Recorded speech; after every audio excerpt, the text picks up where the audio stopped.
Bonjour et salut, le magazine Vraiment Design, très déco, absolument mode et terriblement chic, c'est version française. Et c'est maintenant.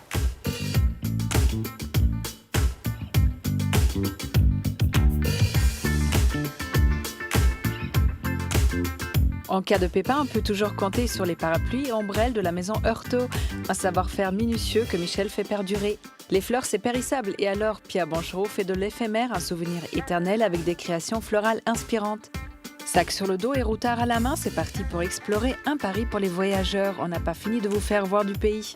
Non, la mosaïque n'est pas un souvenir antique, Sika Viagbo, à coups de petits carreaux, crée des fresques enivrantes. Mais tout de suite, point de vue, un regard affûté sur les nouveautés stylées de la semaine.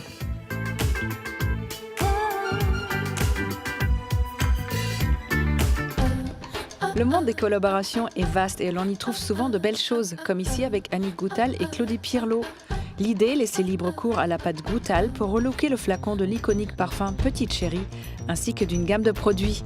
Un pari réussi et qui sont bons. Dans la grande famille des châteaux de la Loire, je voudrais celui de Villandry, et plus particulièrement ses jardins. Reconstitution d'un jardin à la française du XVIe siècle, allées et haies ont de quoi vous faire tourner la tête. Nous, on s'arrête dans un des 4 jardins d'amour et on joue à Alice au pays de Villandry. Les éditions Asseline nous offrent un spectacle de taille en revenant sur le travail du décorateur mondialement reconnu Juan Pablo Molineux. Entre féerie spatio-temporelle et savoir-faire ancestraux, cet ouvrage met en valeur le travail de l'architecte d'intérieur, mais aussi de nombreux artisans qui l'entouraient. Waouh! Il nous faudrait plus d'une paire de talons dans notre sac pour affronter la journée. Vous y pensiez? Allégorie l'a fait. Une paire de chaussures où il suffit de clipser et déclipser le talon pour passer de 4 cm à 9 en quelques secondes. Bottier, stiletto, aiguille et tous les styles et coloris y passent. C'est le pied.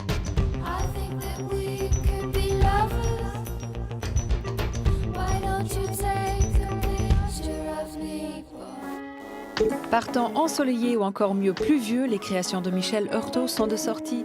Il travaille avec application les répliques de parapluies centenaires à la sauce Louis XIV. Ça donne envie de chanter sous la pluie.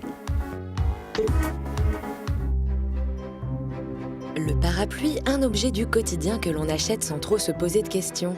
À la parasolerie Heurtaud, on pratique une autre philosophie, celle du parapluie durable, solide, que l'on peut se transmettre de génération en génération. Michel Heurtaud est un ancien costumier qui a créé sa parasolerie en 2008. Passionné depuis tout petit par cet objet, Michel a fini par faire de son obsession un métier. Comment expliquer une fascination? Même moi, je ne suis pas capable de dire pourquoi, enfant, j'étais fasciné par... C'était mon jouet préféré quand même. Je veux dire, c'est très étonnant, je suis un petit garçon. Je veux dire, voilà. Je veux dire, le plus beau cadeau qu'on puisse me faire, c'est un vieux parapluie. Alors là, j'étais aux anges. Et même si la boutique est récente, en franchissant le seuil de la porte, on pourrait presque se croire dans un musée. Michel possède la plus grande collection privée de parapluies et d'ombrelles en France.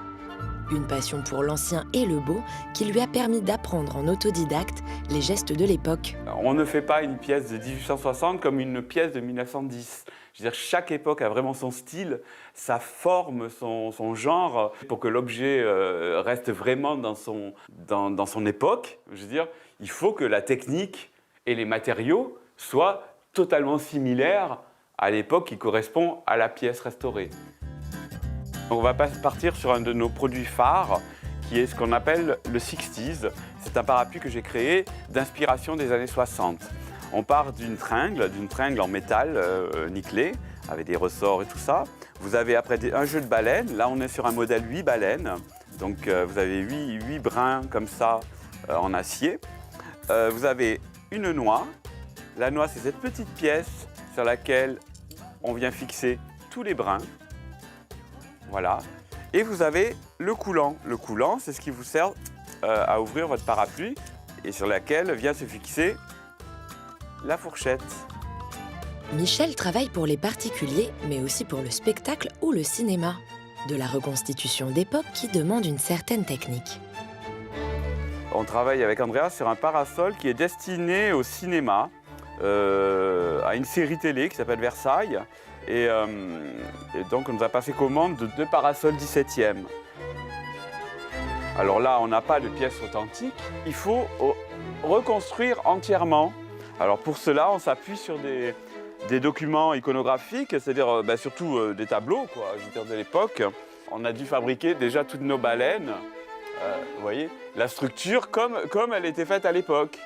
Mais chez Michel, il n'y a pas que les parapluies qui sont d'époque. Les machines aussi sont des pièces de collection. C'est une machine extrêmement rare, qui a été extrêmement répandue au 19e siècle. Elle a été créée, celle-ci, dans les années 1840. Ça servait à faire les découpes de tous les volants des robes. Et donc c'est une machine qui ne découpe pas, mais qui sépare le tissu par écrasement. Et donc il y a plusieurs motifs différents. Donc il en existe plus, c'est la dernière en France. Et Michel fait donc partie des derniers à savoir comment l'utiliser.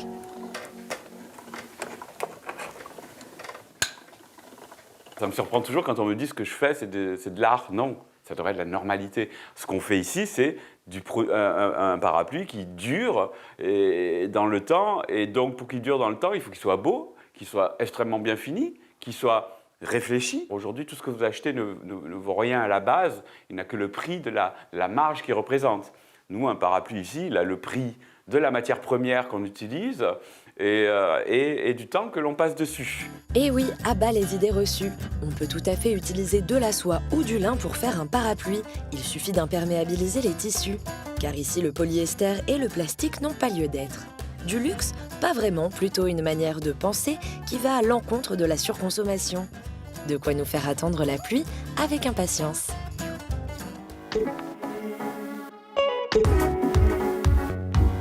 De la tulipe au camélia, en passant par le chrysanthème, aucune fleur ne résiste à la poésie enchanteresse de Pierre Banchereau. Exit bouquet ronde où rien ne dépasse, bonjour folie passagère et florale. Artiste, décorateur, voire metteur en scène, Pierre n'est pas un fleuriste comme les autres. Il suffit de jeter un œil à l'intérieur de sa boutique pour comprendre que Pierre Banchereau est avant tout un avant-gardiste. Il le dit lui-même, il a du mal à se définir comme un simple fleuriste. Dans sa boutique de la rue Henri Monnier, Pierre réalise des bouquets sur mesure, originaux, déstructurés et pensés en fonction de la personnalité de chaque client. Et très souvent, les clients qui viennent à la boutique nous laissent complètement carte blanche. Ils nous donnent leur budget, leurs critères de couleur. Ou voilà, ils nous disent ça c'est pour la maison, c'est à offrir. Voilà. On sait que vous faites des beaux bouquets, on vous laisse faire. Dans l'univers de Pierre, la décoration joue un rôle central. Les vases sont soigneusement choisis, les rubans sont chinés. Et même les miroirs ne sont pas là par hasard. Dites, c'est quand même étrange de regarder le reflet de sa composition, non? C'est vrai que ça surprend souvent les gens. C'est vrai que les coiffeurs souvent travaillent aussi de cette manière, avec des miroirs de chaque côté de leurs clients. La perspective et les volumes sont complètement différents. Et en fait, ça me permet de le tourner et de le voir de tous les côtés, ici, ici. Les compositions de Pierre ont déjà séduit les maisons les plus élégantes, de Louis Vuitton à Pierre Hardy en passant par Hermès. Les fleurs de Pierre viennent embellir les espaces des plus grandes marques, que ce soit des boutiques ou des défilés. Parmi ses clients, Pierre compte d'ailleurs l'illustrateur Pierre-Marie, dessinateur pour la maison Hermès. Je dessine beaucoup de motifs, en particulier pour la mode, pour le prêt-à-porter, bon, aussi pour la décoration. C'est vrai que le motif floral, c'est un peu un classique, qu'on ne peut pas y échapper. Et que moi, j'ai beaucoup de plaisir à dessiner les fleurs, mais que c'est intéressant de les dessiner d'après nature, ou en tout cas de s'en inspirer. Et bon voilà, c'est vrai que pour commencer le travail, j'aime beaucoup commencer par venir ici et composer des bouquets, voir ce que Pierre a de beau et ce qu'il me conseille. Et puis je m'en inspire assez fortement. On l'aura compris, l'univers de Pierre puise son imagination dans tous les domaines, même les plus improbables. Le fleuriste partage donc ses journées entre la vie de la boutique et des collaborations plus extravagantes. Direction le musée de la vie romantique à quelques jours de l'inauguration d'une nouvelle exposition sur le peintre botaniste Pierre-Joseph Redouté. Pierre est amené à fleurir certains espaces. Ils me font entièrement confiance. Donc ça c'est plutôt chouette parce que moi c'est d'autant plus c'est un lieu que j'adore depuis que j'habite Paris. Lorsqu'ils m'ont contacté pour ce projet, j'ai tout de suite dit oui. Parce que déjà, il fait partie vraiment de l'identité du 9e. Donc on a la chance d'être juste à côté.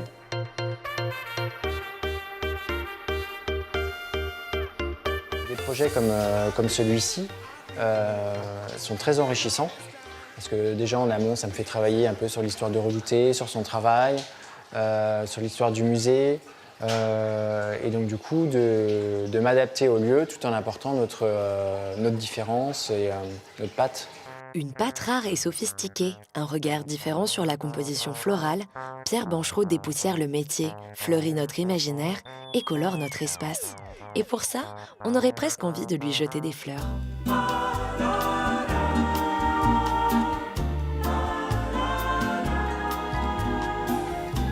Bonjour Pierre, Bonjour. merci de nous recevoir dans votre atelier. Je vous en prie, merci d'être venu. Pierre, pour comprendre votre motivation première, les racines de tout, il faut comprendre d'où vient de Beaulieu. C'est le nom de vos grands-parents. Exactement, c'est le nom de famille de mes grands-parents maternels qui vivaient en Anjou, où l'Anjou a été pour moi une source d'inspiration et culturelle. Et pourtant, ça ne s'est pas passé de façon linéaire. D'abord, vous étiez chasseur de tête dans un gros cabinet de pharmaceutique, industrie pharmaceutique. Rien à voir avec... En effet, rien à voir. J'ai quand même essayé quelque part un peu le domaine de la géographie en commençant par une faculté de géographie pour travailler dans l'urbanisme, l'aménagement du territoire. Et au bout de deux années, je n'avais pas du tout le profil fac, il me manquait quelque chose, je ne savais pas trop quoi. Et j'ai opté de suivre un cursus plutôt classique et faire une école de gestion où j'ai découvert les ressources humaines. Quand on est RH dans une grosse boîte, on gagne plutôt bien sa vie, on est installé. C'est pas facile de se dire, voilà, je quitte tout. Vous avez commencé d'abord par faire des week-ends chez votre fleuriste. Exactement, c'est une démarche qui n'est pas forcément évidente. Le métier de la fleur et du paysage me plaisait déjà depuis un petit moment. Donc je suis allé voir en fait mon fleuriste de quartier en lui disant, est-ce que je peux venir le week-end, observer, voir comment ça se passe, mettre la main à la pâte. Donc la semaine, j'avais le costume et le week-end, je mettais le tablier. La preuve que vous aviez quelque chose en plus que les autres fleuristes, c'était Louis Vuitton vous a appelé tout de suite. C'était votre premier client. Je dirais que ça a été un beau cadeau de Noël, puisque Louis Vuitton m'a appelé le 24 décembre. Et il m'appelle en me disant, voilà, on souhaite vous référencer parmi nos fleuristes officiels. On a telle et telle commande pour vous. Donc ça a été super. Au début, je pensais que c'était vraiment un ami qui me faisait une blague. Et finalement, depuis, on les fleurit de manière régulière pour des événements un peu partout en France. Et même, nous sommes allés au Japon pour eux au mois de janvier. Alors, qu'est-ce qu'a vu Louis Vuitton? Qu'est-ce que voient vos clients dans votre style? C'est quoi votre style? De Beaulieu a apporté vraiment quelque chose aujourd'hui dans le monde de la fleur. On aime la couleur, on aime les fleurs désuètes. Les fleurs désuètes, c'est quoi? C'est des fleurs qui peuvent être connotées, c'est des fleurs de les glaïeuls. Les glaïeuls que j'adore, Ouais. les dahlias, les œillets, les chrysanthèmes. Vous avez très très belles variétés dans des couleurs sublissimes. D'ailleurs, là, vous avez des très très beaux chrysanthèmes derrière nous. Et voilà, et je pense que ma force, c'est le fait que je suis arrivé vierge sur le terrain. Avec beaucoup de fraîcheur. Beaucoup de fraîcheur, pas d'a priori sur les techniques, sur les codes. Quand vous composez pour une marque, est-ce que c'est important le lieu dans lequel vos créations vont être exposées? Complètement. C'est systématique, je dirais. Je vais voir les lieux où seront installés les bouquets pour m'en inspirer, pour voir les couleurs, pour me rendre compte des volumes, savoir quel vase va convenir dans telle pièce. Par exemple, sur une cheminée, voilà, il est important de bien voir le volume de la cheminée pour pas que ça soit disproportionné. Parce qu'une fois de plus, on est là pour respecter le produit, la marque. On n'est pas là pour se mettre en avant, mais vraiment pour accompagner. Comment vous gérez, Pierre, le côté très éphémère d'un bouquet, d'une création? Je suis très spontané dans mon travail, y compris lors des achats, par exemple. Où je regarde la qualité, je tombe sur une couleur coup de cœur qui va être la couleur coup de cœur de la semaine ou d'une fleur particulière. Et là, je vais travailler autour. Et j'adore quand les bouquets, justement, évoluent au fil des jours. Et souvent, les fleurs sont très belles lorsqu'elles fanent. Ouais. Juste avant de disparaître. Oui, c'est très très beau. D'ailleurs, je crois que c'est l'une des premières raisons pour lesquelles j'ai choisi d'être fleuriste, c'est le côté éphémère. Est-ce qu'il y a des fleurs que vous n'aimez pas du tout? que vous enlevez de... Les orchidées. D'accord, c'est dit. Ça, c'est dit. Ça, c'est... voilà. Je trouve qu'il y a une grosse période orchidée qui est finie, qui est révolue. Donc il y a des fleurs à la mode. Ah oui, il y a des modes. Plus ou moins à la mode. Oui, c'est comme tout. C'est quoi la mode actuellement? Je parlerai plutôt de couleurs. Ça ne veut pas dire que ça va être multico. C'est plus dans l'idée qu'on peut être dans des très beaux camailleux, mais on ose la couleur. Quelque chose de déstructuré. Moi, je dis à bas les bouquets ronds, trop rigides. Voilà, on a envie de générosité, de fraîcheur. Quand une fleur a un défaut, il faut le mettre en avant et que les choses soient moins normées. Merci beaucoup, Pierre. Ben, je vous remercie.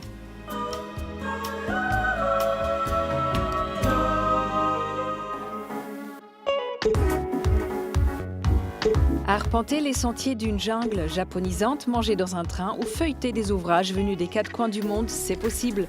Et ce, en plein cœur de la capitale. Chaussez vos ballerines de marche, c'est parti.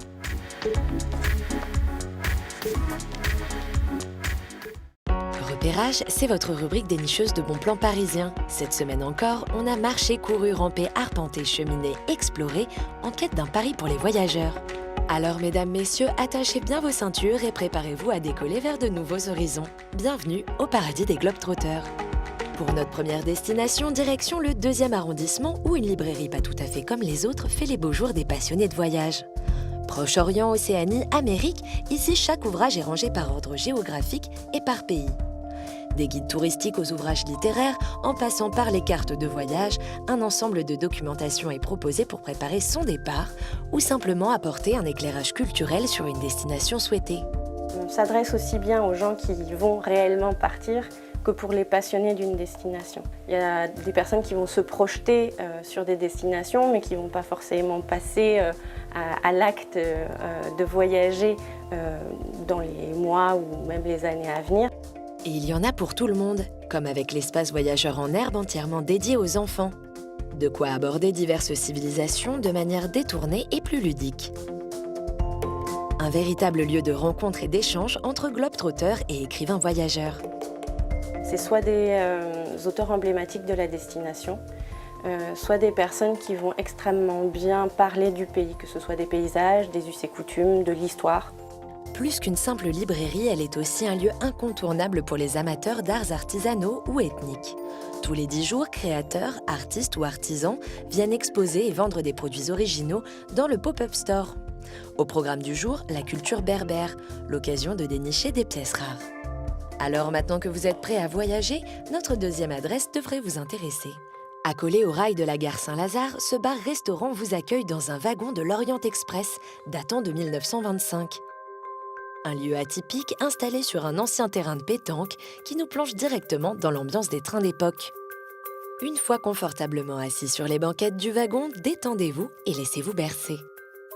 On a vraiment la vue complètement sur les voies ferrées et juste en dessous du wagon, c'est les grandes lignes pour la Normandie, donc c'est des grosses locomotives qui font vibrer un peu toute la carlingue, donc on a l'impression qu'on est en mouvement et on oublie complètement qu'on est en plein cœur de Paris. Mais le plus surprenant reste encore la cuisine servie à bord, des spécialités corses qui tranchent avec une déco d'antan.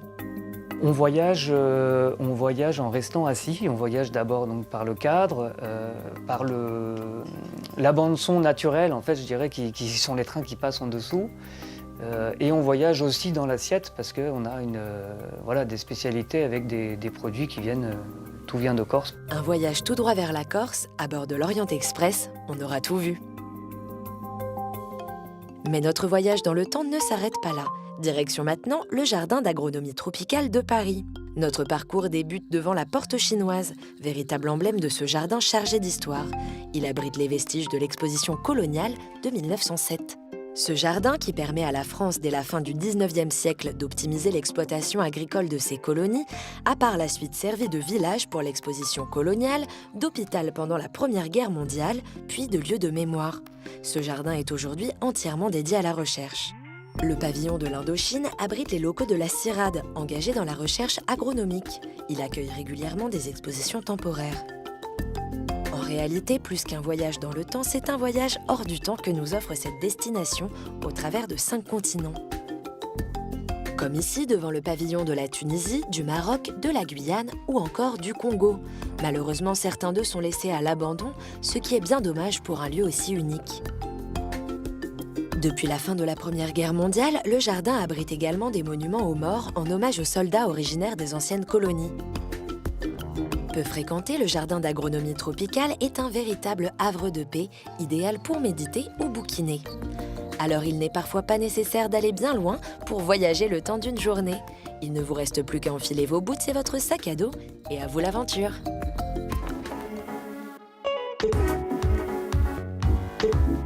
Comme des pixels étincelants, les petits carreaux de Sika Viagbo mis bout à bout donnent naissance à d'étranges formes. Elles dépoussièrent l'image gréco-romaine de la mosaïque avec des créations modernes. Une véritable découverte.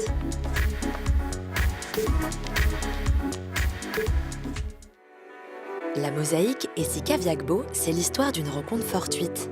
Je suis venue à la mosaïque un peu par hasard parce que je suis allée chez un ami qui avait récupéré des cartons de mosaïque en fait, d'un chantier de piscine.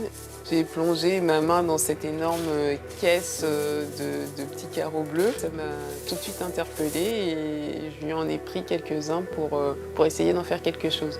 Séduite notamment par la matière et alors qu'à l'époque elle est étudiante en musique, Sika décide de se lancer. Elle apprend le métier auprès d'un mosaïste, puis fonde l'atelier Lilikpo en 2011. Si cet art traditionnel consiste à assembler des tesselles en pierre ou en verre pour composer un motif, l'intention de Sika Viagbo, c'est aussi de s'approprier cette discipline. J'ai envie de revisiter la mosaïque en ajoutant, on va dire en travaillant plutôt, des matières qu'on n'a pas l'habitude de voir en mosaïque. Par exemple, j'ai fait des mélanges de bois et de marbre. J'ai testé la mosaïque de cuir où j'ai mis aussi, que j'ai associé avec du laiton et du verre à un certain moment.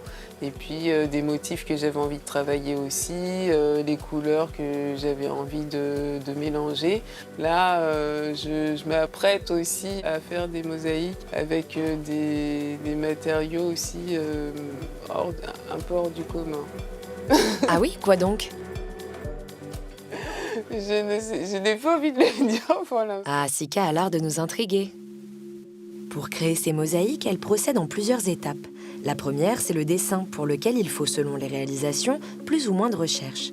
Puis, elle travaille le patron à l'échelle sur l'ordinateur.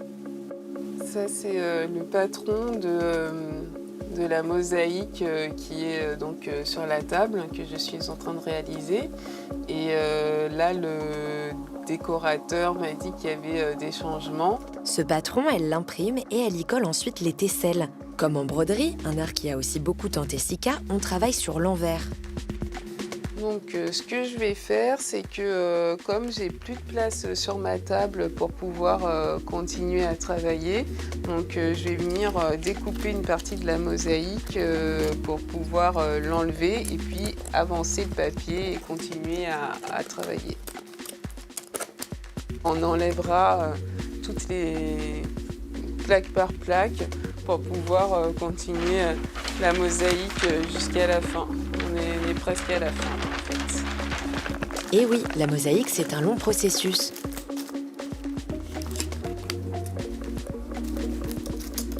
D'autant plus pour des projets comme celui du jour, un immense sol de 51 mètres carrés pour une maison. De la conception à la pose finale, 4 mois de travail. Pour cette mosaïque, donc, j'ai fait 3 propositions. Donc c'est celle-là qui a été retenue. Cette mosaïque, je l'ai intitulée Le vol du bourdon. Comme je voulais que ce soit un projet qui parcourt toute la maison, j'ai imaginé une petite abeille qui se balade dans toute la maison et qui marque son passage par ces lignes blanches en fait. Et tous les seuils sont marqués par des cercles de petites pièces en laiton.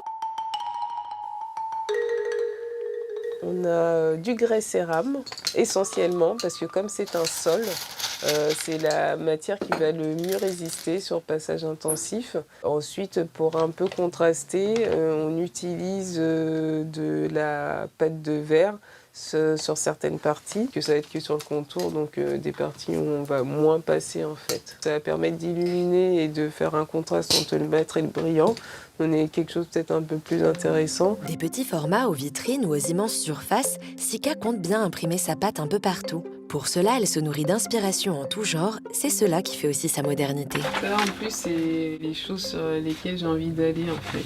Des trucs un peu abstraits. Tout aussi mosaïque que ses créations, le talent et l'univers de Sika promettent d'orner notre quotidien de bien jolies manières.